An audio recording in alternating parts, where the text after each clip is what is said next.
Itong ano,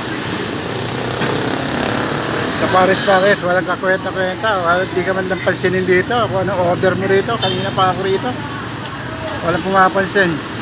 Ang grupo nila kanina, ang dami nila rito, nagkukwentuhan lang. Ngayon, minsan walang lumapit sa akin. 30 minutes na ako rito, walang lumapit.